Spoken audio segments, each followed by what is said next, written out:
মাংস খেতে খেতে আর খেতে মন চাইছে না, এজন্য অনেক দিন পরে আমি আপনাদের মাঝে আজকে একটা মাছ রান্নার রেসিপি শেয়ার করব। হ্যালো বন্ধুরা, আসসালামু আলাইকুম, welcome back to my channel. আপনারা সবাই কেমন আছেন? আশা করি যে যেখানে আছেন অনেক অনেক ভালো আছেন। আমি আলহামদুলিল্লাহ ভালো আছি। তবে আজ কয়েকটা দিন আমি অনেকটাই অসুস্থ, আপনারা হয়তো বা আমার ভয়েস শুনে বুঝতেই পারছেন। আমি আপনাদের মাঝে তেলাপিয়া মাছ রান্না করে দেখাবো। এখানে আমি 1 কেজি তেলাপিয়া মাছ নিয়েছি, ছোট বড় সাইজের। আর এই মাছটা কিন্তু নিজের হাতে আমি তাজা টাটকা মাছ সকালবেলা বাজার থেকে কিনে আনছিলাম। এখন আমি দেখতে পাচ্ছেন অফ ক্যামেরায় সম্পূর্ণ কিছু রেডি করে নিয়েছি। মাছ কুটে ধুয়ে পরিষ্কার করে পেঁয়াজ মরিচ দুন্দুল আর আলু দিয়ে রান্না করব কেটে নিয়েছি। আর এই মাছগুলো কিন্তু হলুদের গুঁড়া মরিচের গুঁড়া লবণ দিয়ে মেখে রেখে দিয়েছি। আর এই যে দুন্দুল কেটে নিয়েছি আর আলু কেটে নিয়েছি। আর আমার বাচ্চারা কিন্তু মাছ রান্নাতে আলুটা অনেকটাই পছন্দ করে। এখানে আমি এই যে কাঁচা পেঁয়াজ কেটে নিয়েছি আর মরিচ কেটে নিয়েছি। আর আমি মাছ রান্নাতে এগুলো কেটে দেই, বেটে দেই না। এখন চুলার উপর চলে এসেছি, কড়াই বসিয়ে দিয়েছি। কড়াইটা গরম হয়ে গেছে, পরিমাণ মতো সয়াবিন তেল দিয়েছি। আর দিয়ে দিলাম কিছু পেঁয়াজ কুচি আর কিছু কাঁচামরিচ কুচি।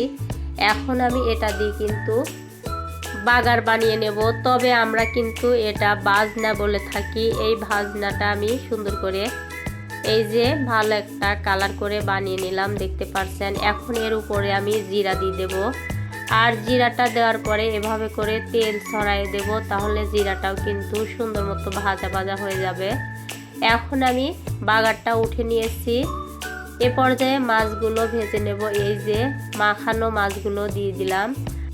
আর এই মাছগুলো আমি আধা ঘন্টার মতো সুন্দর করে মেখে রেখে দিয়েছিলাম। আর মশলাটা সুন্দর মতো কিন্তু মাছের ভিতর ভালো করে ঢুকে গেছে। আর এভাবে করে দেখতে পাচ্ছেন 4খান মাছই কিন্তু হয়ে গেছে। এপিট ওপিট করে সুন্দর করে ভেজে উল্টে উঠে নিয়েছি। এখন আমি আবারও 4টা মাছ দিয়েছি, আবারও সুন্দর করে উল্টে পাল্টে ভেজে নিলাম। তবে সম্পূর্ণ মাছই আমি অফ ক্যামেরায় সুন্দর করে ভেজে নিয়েছি, আপনাদের অল্প একটু দেখালাম। এখন আবারও কড়াইয়ে তেল দিয়ে দিলাম পরিমাণ মতো। এখন বাদ বাকি পেঁয়াজ কুচি আর মরিচ কুচি দিয়ে দিলাম। দিয়ে দিয়েছি পরিমাণ মতো লবণ, হলুদের গুঁড়া দিয়ে দিলাম। এখন দিয়ে দিলাম মরিচের গুঁড়া। এখন আমি দিয়ে দিলাম পরিমাণ মতো ধনিয়া গুঁড়া। আর মাছ রান্নাটা আমি অনেকটাই ঝাল ঝাল করে করব। এখন সুন্দর করে মশলাটা কষানোর জন্য অল্প একটু পানি দিয়ে দিলাম। আর অনেকটাই কিন্তু ঠান্ডা লেগেছে, কিছু খেতে মন চাইছে না। এভাবে করে আমি ঝাল ঝাল করে মাছ রান্না করে কিন্তু অল্প কিছু হলেও ভাত খেয়েছিলাম। এখন সুন্দর মতো কিন্তু নাড়াচাড়া করে মশলাটা কষানো হয়ে গেছে। আর এই যে দিয়ে দিলাম কেটে রাখা দুন্দুল আর আলু।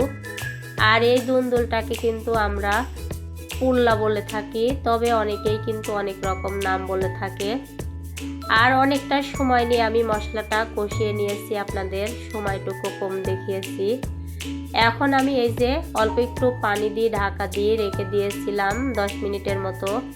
এখন ঢাকা খুলে নিয়েছি, ঢাকা খুলে আবারও নাড়াচাড়া করে দিচ্ছি।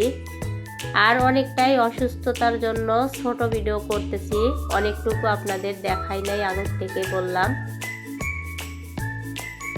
এখন দেখতে পাচ্ছেন তরকারিটা কিন্তু সুন্দর করে কষানো হয়ে গেছে। 2-3 বারের মতো ঢাকা দিয়ে দিয়ে অফ ক্যামেরায় কষিয়ে নিয়েছি। এখন আমি এখানে পরিমাণ মতো ঝোল দিয়ে দেবো, যেহেতু ঝোল ঝোল করে মাছটা আমি রান্না করব। এই যে পরিমাণ মতো ঝোল দিয়ে দিচ্ছি। তবে আপনারা যে যেখান থেকে আমার ভিডিওটা অন করছেন, প্লিজ ভাই বোনেরা ছোট্ট একটা লাইক দিতে যারা ভুলে গেছেন, ছোট্ট একটা লাইক দিয়ে ভিডিওটা ফুল কন্টিনিউ করে দিবেন। এখন এই যে সুন্দর মতো ঝোলটা দেওয়ার পরে নাড়াচাড়া করে ভালো করে কিন্তু বলক উঠিয়ে নিয়েছি, দেখতে পাচ্ছেন। এখন এখানে আমি ভেজে রাখা মাছগুলো দিয়ে দেবো। এই যে মাছগুলো কেমন করে ভাজেছি আপনাদের দেখাই নাই, দেখুন। মাছগুলো কিন্তু সুন্দর মতো করে ভেজে নিয়েছি। মাছগুলো দেওয়ার পরে আবারও সুন্দর করে নাড়াচাড়া করে দিচ্ছি। তবে ভিডিওটি যদি ফেসবুক থেকে দেখে থাকেন, নতুন কেউ অবশ্যই ফলো দিয়ে পাশে থাকবেন। আর ইউটিউব দেখে থাকলে অবশ্যই লাইক কমেন্ট শেয়ার করবেন। আর একটা সাবস্ক্রাইব করে পাশে থাকার অনুরোধ রইল। আর পাশে থাকা বেল আইকনটি অন করে রাখবেন। যখনই ভিডিও আপলোড করব আপনাদের কাছে নোটিফিকেশন আগে পৌঁছাবে। এখন মাছ দেওয়ার পরে কিন্তু আবারও সুন্দর করে ভালো করে বলক উঠাতে হবে। আর ভালো করে কিন্তু বলক উঠানো হয়ে গেছে। এখন এই যে বাগার বা ভাজনা উঠে রেখে দিয়েছিলাম সেটা আমি অফ ক্যামেরায় শিলপাটায় বেটে নিয়েছি। আর এভাবে করে মশলা দিয়ে মাছ রান্না করলে কিন্তু খেতে অসাধারণ লাগে হাতে বেটে শিলপাটায়। এখন রান্নাটা কিন্তু অনেকটাই হয়ে গেছে আমার।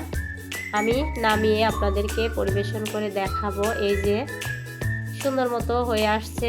তবে পুরাতন ভাইয়ারা আপুরা যারা আমার পাশে আছেন অসংখ্য ধন্যবাদ আপনাদেরকে। আর এই যে গ্যাসের চুলাটা বন্ধ করে দিয়েছি, রান্নাটা হয়ে গেছে। এখন এই যে ফাইনাল লুকটা দেখতে পাচ্ছেন।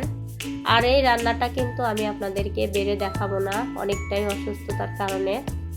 কড়াই থেকে আপনাদেরকে আমি নাড়াচাড়া করে দেখাবো আমার মাছ রান্নাটা কেমন হয়েছে। তবে আবারও বলতেছি যে যেখান থেকে ভিডিওটা দেখবেন অবশ্যই সাপোর্ট করবেন, পাশে থাকবেন। এই যে রান্নাটা দেখুন, আমি আপনাদেরকে চামচ দিয়ে উঠে উঠে দেখাচ্ছি। মাশাআল্লাহ দুর্দান্ত হয়েছিল। মাংস খাওয়ার পরে অনেকদিন পর যদি মাছ খাওয়া যায় তাহলে কিন্তু খেতে অসাধারণ লাগে। একটা জিনিস খেতে খেতে কিন্তু মুখে আর রুচি থাকে না।